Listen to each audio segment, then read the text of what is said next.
make some brief opening remarks, and then we will go right into questions. Just raise your hand and I will call.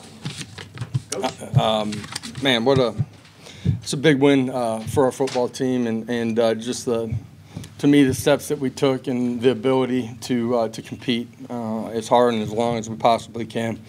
There's so much that we got to do better, coaches and players alike, in particular on offense and special teams. I thought our defense absolutely battled, second, third, and fourth quarters, and got put in a bunch of sudden change situations, handled that really well for the most part, and just were relentless all night long. Awesome to come out on top in this one against a really good football team. Players and staff need to enjoy this one tonight on the way back, and then we got to grow and learn from it here when we get back in the building Sunday and Monday. So I'll open it up with that. Let me just say this too. Just for our fans that traveled here, the amount of orange that was inside of that stadium, and in particular in the game that's honoring Coach Majors too. That was awesome to see, and players and staff and myself appreciate the efforts that our fan base makes. We'll start with Adam and then go to Joe. Josh, what can you say about Trey Flowers, the mistake late and then making the big sack there? Man, he has grown so much, and you can see that in the way he physically looks, how he approaches every day, and then that shows up in the way that he plays. And it doesn't mean that we're going to play perfect. This game ain't never going to be perfect, but to be able to reset after that play, the look in his eyes, the defense got back in the huddle. You could tell he was disappointed, but you could see it in his eyes when he reset, and it showed in the way that he finished the football game. Josh, staying with Flowers, you guys are reeling a little bit early. You get that big play in the end zone, the pick. How big was that moment just to kind of reset you guys and get you going? Yeah, offensively early, we didn't do anything to get a drive started. We were completely out of rhythm. Defensively, weren't gap sound, didn't tackle well. We got our feet kind of underneath us a little bit after that play, and it stopped the momentum, the bleeding, whatever you want to say, and gave us the chance to get going the other direction. Big play. Austin, then David. Was there something that they were doing that you kept throwing towards Seth? I mean, he had 18 targets today, which was a lot. It seemed like you guys kept going right a lot, more so than left. Anything in particular? Nothing in particular. Just sometimes it's just scheme that you want to attack based on where you're getting the ball. Start drives or during the course of a drive. Yeah, you look at the way Sed competed. There's some things in the middle part of the game that he'd want back, but huge play at the end of the game. And proud of the way that he competed. I thought Brew did an unbelievable job. Playing strong and physical, and yards after the catch were critical by him. Josh, what does it say about the progress when you win a game like this with 2 fumbles and a block in the second? Yeah, it says that there's a lot of learning that needs to go on because the fumbles can't happen, the block punt can't happen, and that's us as coaches and players continuing to get better, and we got to make those strides here really quickly. And at the same time, what I do love is there's a certain level of maturity that we certainly didn't have last year at times, that our kids are willing to continue to compete, and they've handled the ups and downs in the flow of the game the right way, where they continue to just reset and play the next play.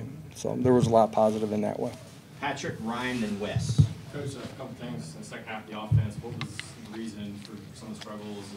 What they were doing? You guys not executing it. I think the defense had 25 pressures. It was an ESPN stat most like 10 years. What can you say about the way that played? Defensive effort, just in general, absolutely relentless. I said it earlier, the second, third, and fourth quarter, that's as good a performance as I've been around in a long time. They got put in a lot of bad positions, from turnovers, short fields, to special teams. They reset, they played. They were physical, the front four, and our pressures were relentless on the quarterback all night long. Even if we didn't sack them, we were hitting them early in the ball game. Those were completions at times in the first couple of drives. I heard Coach Banks, Coach G, and I said it too. Just keep coming. You're going to get home here eventually. And I thought the overall effort from them was special. How do you assess Hendon's performance tonight? A lot of positives. I thought we were just a little bit off. He was a little bit off early in the football game, pitching and catching it. You know, the way we attacked them early, didn't feel like we could just line up and run the football right down their middle of the football field on them, you know, and I didn't think we executed the pitch and catch very early, some of the blocking on the perimeter screens. As the game went on, I thought we handled it better. You know, we struggled at protections that time. You know, we turned it over on 3rd and short. Like, we just never got going in the 3rd quarter. We have to be better on the offense side of the football to play all 3 phases together during the second half. How much better is Aaron Beasley than he was last year, and what's the like for that? Yeah, different player. You know, I think he had a full off season and really bought in, and you know, his mental and physical maturity is so much different than it was a year ago. His movement skills are completely different because he's transformed his body.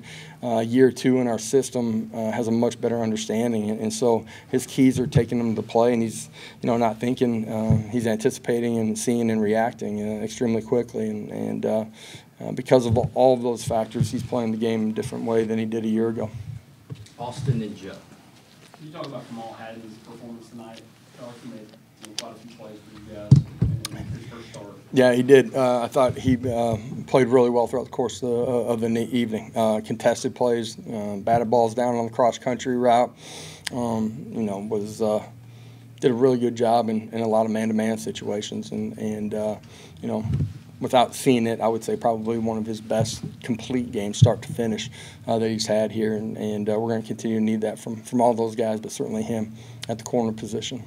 And Josh, with both those guys, and then also you know, guys like Harris and Walker coming and making big plays, are you seeing some more depth and some guys on defense who are maybe giving you a different look and a chance to have a higher ceiling this year? I do think we have more depth. You're going to need all of them as the year goes on. Just is inevitably, you know, this physical game in this league, guys get nicked up. You're going to need all of them. But you know, when they're healthy, it gives us the ability to rotate more, play with more depth, let your kids play harder for longer, and when it's time to get a fresh body in there, we're able to do that.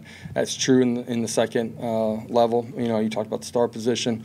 It's true up front too, which, you know, leads to our ability to be relentless and play the way that they did, snap in and snap down. David, then Adam. Josh, I know you and Alex and Joey have all talked this offseason about Hendon's running and kind of wanted him to be careful on that, but at the start of overtime, it looked like that was kind of the plan to go to him. Was that a result of the running backs kind of being stuck? Yeah, I just felt the way that they were playing at that point in the game, needed his legs for angles and numbers in the run game. You know, the first one picks up a handful. Obviously, the second one, we get the holding call on. It goes around the corner. You know, at times his feet are going to have to be a part of what we do offensively, and some of that's designed. A lot of it won't be. And you saw some of that tonight too, where he had to pull the ball down. Is there maybe a gamer quality, big game quality to Cedric Tillman with that last catch, and knowing that they know that the ball's probably going to him at some point? We're going to keep finding out more and more about him, but we believe in him. He's a big-time player. He's, you know, got the physical maturity to do that, and just, you know, his track record is how he's continued to grow as a competitor. He believes in himself.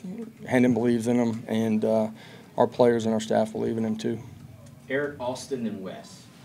Does the growth, like in maturity of your football team, kind of help win games like today with the ups and the downs and the flows, resiliency factor?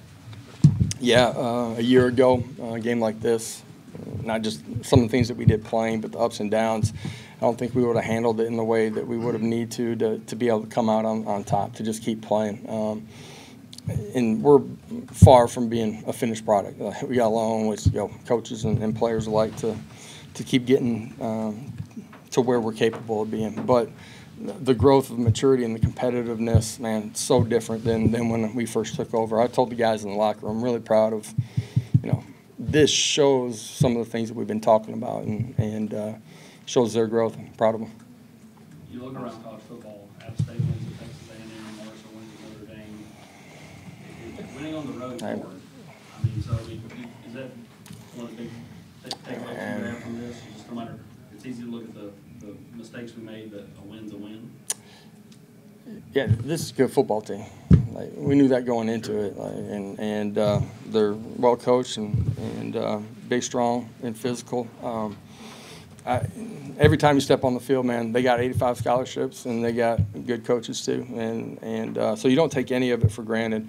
You can't do that in your preparation, and you can't do it after it. You got to enjoy the wins, no matter how pretty or not pretty a win might be. You better enjoy it, and they're hard to come by. So, for us to come out here and not play perfect by any stretch of imagination, but compete, like, man, we talked about that all week, man. It's going to take 60 minutes. I lied to him. I didn't know I was lying to him when I said that. But, man, the ability to just reset and play, I'm proud of that part of it. And if we learn lessons from this and get better staff and players alike, then we got a chance to keep getting better. And at the end of the day, you're trying to be the best team on the field each Saturday that you play. Wes?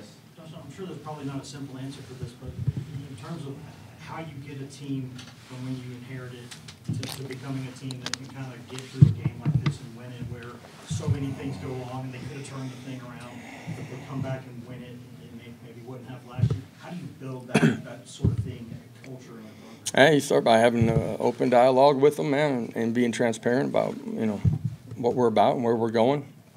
You get them to buy into some accountability, and through that you develop some trust, man. And we got good relationships, players and coaches alike. Not perfect, but we're in it together, and our players know that we love and respect them, and we know that they do the same thing. And all of a sudden you get to that point where you got some core characteristics in your program, man. Now you can just go compete every single day. And our guys, when they walk in the building, not perfect, but they do love coming in, man, and they do fight, strain, and compete every day. They've become so, not perfect, but so much more consistent in just who they are every day. And we got a staff that's selfless. It's not about any one person. It's about each other, and it's about the power T. And you get people to buy into something bigger than themselves, and you got a chance to do something that's a lot of fun, and you get a chance to grow. Zach in the back. Kind of speaking of your offensive coaches, your assistants, I saw some of that celebration there walking off the field and then with Hendon. I guess, what was that like? Yeah, I celebrated with our defensive staff in a big-time way too, man. Coach G, Coach Banks, Coach Eck, Coach BJ, Coach Martinez. I guarantee you I haven't said it enough in this press conference, but they did an unbelievable job in preparing and getting our guys ready to go too. And for our whole staff, man, this is a program win. It takes everybody, and that's from me to our full-time coach down to equipment staff and everybody that's here on this trip, man. It's a program win. Last question, Patrick. Coach, you called it a program win. Is it your favorite win of your tenure? I don't know if you have one for favorite. It's my favorite win of this week. Yep. All right, we'll have players shortly outside. All right. You guys have a great one, man. Appreciate it. Thank you.